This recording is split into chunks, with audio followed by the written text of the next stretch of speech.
Je m'appelle Gaia Weiss, je suis comédienne.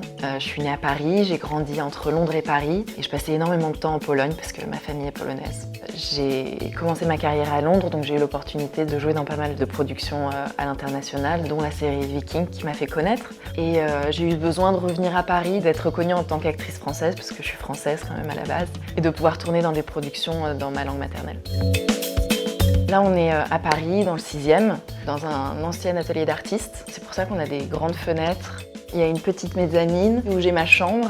Pour moi, ça fait un petit peu comme une cabane dans les arbres.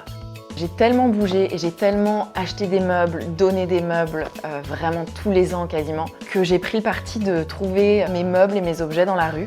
Et c'est fou ce qu'on peut trouver dans les rues de Paris.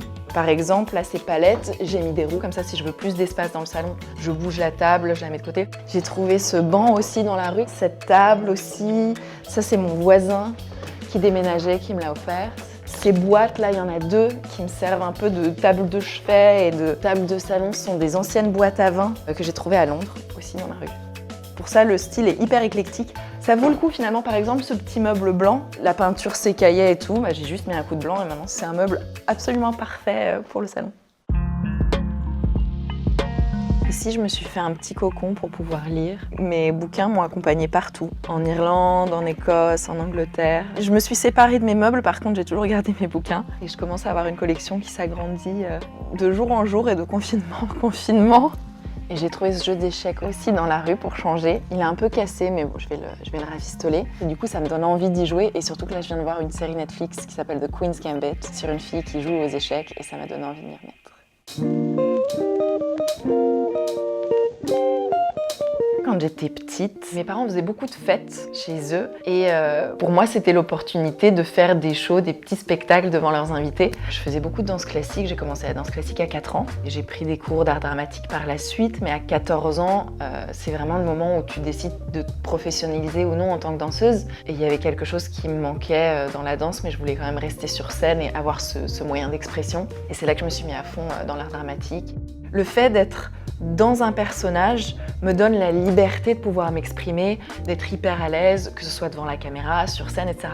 Dès que je dois m'exprimer en tant que moi, tout d'un coup, on enlève le costume, on enlève le personnage et on est complètement à nu. Donc il y a quelque chose aussi de particulier parce que accueillir des gens chez soi, c'est accueillir des gens dans son intimité la plus profonde. Je veux dire, j'ai des photos de ma famille, de moi petite, de mon compagnon. Ça, c'est vraiment accueillir les gens dans son intimité.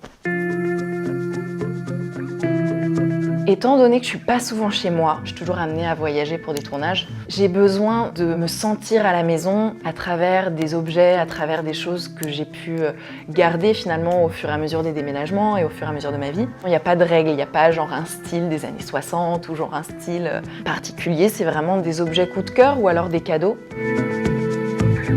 Ça, c'est mon père qui me l'a offert. En Pologne, il y a encore des artisans qui sculptent dans du bois et c'est un petit berger qui a un pied cassé, donc ça m'a inspiré un conte. J'ai écrit un conte sur ce berger. Ça, c'est un ami photographe qui me l'a offert. Et mes petites boîtes à musique aussi. Je vous en fais écouter une.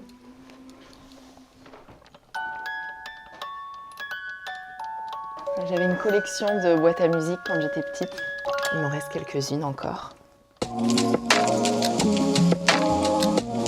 Mon premier souvenir mode, c'est d'avoir pris tous les foulards de ma mère et de m'être enroulée dans les foulards. J'adorais mettre des déguisements. J'ai un coffre chez mes parents, genre un grand coffre-fort avec plein de déguisements. Et j'ai gardé cette idée de costume, c'est-à-dire que dans ma vie de tous les jours, je vais être très casual. Un jean, un t-shirt, une chemise.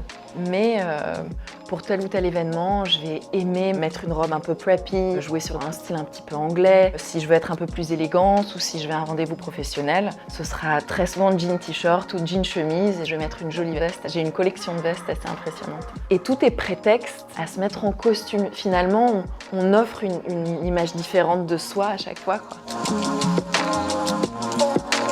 La mode, ça aide à révéler son authenticité, sa beauté. Et du coup, je pense qu'on est beau, ou on se sent beau quand on est à l'aise dans ses vêtements. Donc moi, j'aime être confortable. J'ai pas vraiment d'icône de mode, parce que je m'inspire des filles que je vois dans la rue, je m'inspire des looks de femmes de différents pays, finalement, quand je voyage. Mais j'ai eu l'occasion de rencontrer Clémence Poésy une ou deux fois, et je la trouve très élégante. Et je pense que c'est son authenticité qui m'inspire. Ce look, c'est un peu un micmac de différents styles, différentes influences. Et ça, c'est un t-shirt que j'ai acheté sur un marché en Pologne quand j'avais 12-13 ans pour 50 centimes. Enfin, c'est mon t-shirt Harley Davidson que j'ai porté mais toute ma vie. Il est complètement délavé. Il y a des trous, mais pour moi, il a une valeur particulière.